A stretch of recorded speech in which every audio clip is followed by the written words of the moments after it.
Hello,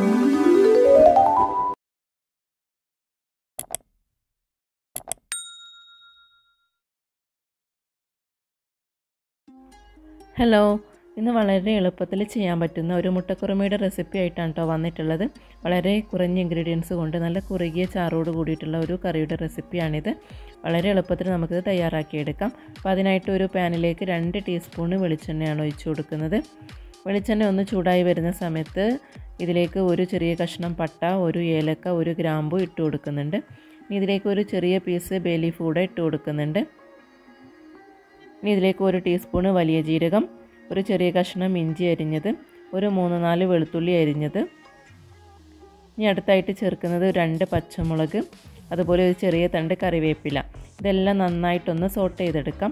ഈ ഇഞ്ചിയുടെ വെളുത്തുള്ളിയുടെയൊക്കെ ഒരു റോ ടേസ്റ്റ് മാറി കിട്ടാൻ വേണ്ടിയിട്ടാണ് എണ്ണയിൽ ഇട്ടിട്ട് ഒന്ന് സോട്ട് ചെയ്തെടുക്കുന്നത്. ഈ സമയത്ത് ഇതിലേക്ക് 2 സവാള അരിഞ്ഞതാണ് ഇട്ട് കൊടുക്കുന്നത്. ഞാനിപ്പോൾ ചെറിയ സവാളയാണ് എടുത്തിട്ടുള്ളത്. പെട്ടെന്ന് വഴന്ന് കിട്ടാൻ വേണ്ടിയിട്ട് കുറച്ച് ഉപ്പ് കൂടെ ചേർത്തിട്ട് ഒന്ന് വഴറ്റിയെടുക്കാം. ഇനി ഇത് ഒരുപാട് അങ്ങ് വഴറ്റിയെടുക്കേണ്ട ആവശ്യമൊന്നുമില്ല. ജസ്റ്റ് ഇതിൻ്റെ കളറൊന്ന് മാറി വന്നാൽ മാത്രം മതി. അപ്പോൾ കളറൊക്കെ ഒന്ന് മാറി വന്നിട്ടുണ്ട്. ഈ സമയത്ത് ഞാനിതിലേക്ക് തക്കാളി ചേർക്കുന്നുണ്ട്. തക്കാളി നമുക്ക് ഇഷ്ടമുണ്ടെങ്കിൽ മാത്രം ചേർത്താൽ മതി. തക്കാളി ചേർക്കുമ്പോൾ ഈ കറിയുടെ കളറ് ചെറുതായിട്ടൊന്ന് മാറിപ്പോകുന്നുണ്ട്. അപ്പോൾ തക്കാളി ചേർക്കാതെയാണെങ്കിൽ കറി നല്ല വൈറ്റ് കളറിൽ കിട്ടും. അപ്പോൾ അങ്ങനെ വേണമെന്നുള്ളവർക്ക് തക്കാളി സ്കിപ്പ് ചെയ്യാം. അപ്പോൾ തക്കാളിയൊക്കെ ഒന്ന് മൂടി വെച്ചുകൊണ്ട് പെട്ടെന്ന് സോഫ്റ്റായിട്ട് കിട്ടിയിട്ടുണ്ട്. ഈ സമയത്ത് ഞാനിതിലേക്ക് കുറച്ച് കാഷ്യൂനട്ട് ചേർക്കുന്നുണ്ട്. ഒരു 10ഓളം കാഷ്യൂനട്ട് ചേർത്തിട്ടുണ്ട്.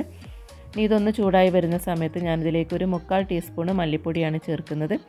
അപ്പോൾ ഞാനിതിലേക്ക് വേറെ മസാലപ്പൊടികളൊന്നും ചേർക്കുന്നില്ല. മഞ്ഞൾപ്പൊടിയോ മുളക് പൊടിയോ ഒന്നിൻ്റെ ആവശ്യമില്ല.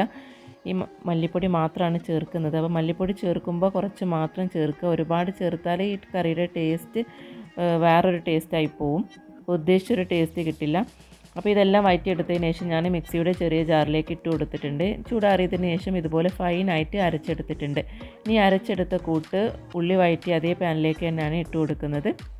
ഇനി ഇതിലേക്ക് കുറച്ച് വെള്ളം കൂടെ ചേർത്തിട്ട് ഇത് മിക്സ് ചെയ്ത് നന്നായിട്ടൊന്ന് തിളപ്പിച്ചെടുക്കണം. ഇതിപ്പോൾ നന്നായിട്ട് തിളച്ച് വന്നിട്ടുണ്ട്. തിളച്ച് വന്നപ്പോൾ ഇതൊന്നുകൂടെ ഒന്ന് കുറുകിയിട്ടുണ്ട്. അപ്പോൾ ഇതൊന്ന് ലൂസാക്കാൻ വേണ്ടിയിട്ട് ഞാനിതിലേക്ക് ഒരു 1/4 കപ്പ് ചൂടുവെള്ളമാണ് ഒഴിച്ചു കൊടുക്കുന്നത്. അപ്പോൾ ചൂടുവെള്ളം തന്നെ ഒഴിച്ചു കൊടുക്കുക കേട്ടോ. പച്ചവെള്ളം ഒന്നും ഒഴിച്ചു കൊടുക്കരുത്, കറിയുടെ ടേസ്റ്റ് മാറും. ഇനി ഇതിലേക്ക് ഒരു 3/4 ടീസ്പൂൺ കുരുമുളക് പൊടിയാണ് ചേർക്കുന്നത്. ഇതിലേക്ക് ഒരു 1/4 ടീസ്പൂൺ ഗരം മസാല ചേർക്കുന്നുണ്ട്. നമ്മളിതിലേക്ക് ഉപ്പ് ചേർത്തിട്ടില്ല. അപ്പോൾ ഇതിലേക്ക് ആവശ്യത്തിനുള്ള ഉപ്പ് ചേർക്കാം. എന്നിട്ട് വീണ്ടും ഒന്ന് നന്നായിട്ട് മിക്സ് ചെയ്തെടുക്കാം. ഇനി ഇതിലേക്ക് അടുത്തായിട്ട് ചേർക്കേണ്ടത് മുട്ട പുഴുങ്ങിയതാണ്. അപ്പോൾ ഞാനിപ്പോൾ ഇവിടെ ഒരു 3 മുട്ട പുഴുങ്ങി അതിൻ്റെ തൊലിയൊക്കെ കളഞ്ഞെടുത്തിട്ടുണ്ട്. ഇതുപോലെ ഒന്ന് വരഞ്ഞെടുക്കുന്നുണ്ട്. മസാലയൊക്കെ പെട്ടെന്ന് പിടിച്ച് കിട്ടാൻ വേണ്ടിയിട്ടാണ്. അതല്ലെങ്കിൽ എണ്ണയിലിട്ടിട്ട് ഒന്ന് സോട്ട് ചെയ്തെടുത്താലും മതി. ഇനി ഇത് കറിയിലേക്ക് ഇട്ടിട്ട് ഒന്ന് മിക്സ് ചെയ്തെടുക്കാം. ഇനി ഇതിലേക്ക് അടുത്തായിട്ട് ചേർക്കുന്നത് തേങ്ങാപ്പാലാണ്. ഞാനിപ്പോൾ ഇവിടെ ഒരു 1/4 കപ്പ് തേങ്ങാപ്പാൽ ചേർക്കുന്നുണ്ട്. എന്നിട്ട് വീണ്ടും ഒന്ന് മിക്സ് ചെയ്തെടുക്കാം. ഇനി ഇത് അടച്ച് വെച്ചിട്ട് ഒരു 5 മിനിറ്റ് നന്നായിട്ടൊന്ന് തിളപ്പിച്ചെടുക്കണം. അപ്പോൾ അതാ കറിയൊക്കെ നന്നായിട്ട് തിളച്ച് കുറുകി വന്നിട്ടുണ്ട്. അപ്പോൾ മസാലയൊക്കെ മുട്ടയിലൊക്കെ നന്നായിട്ട് പിടിച്ചിട്ടുണ്ടാവും.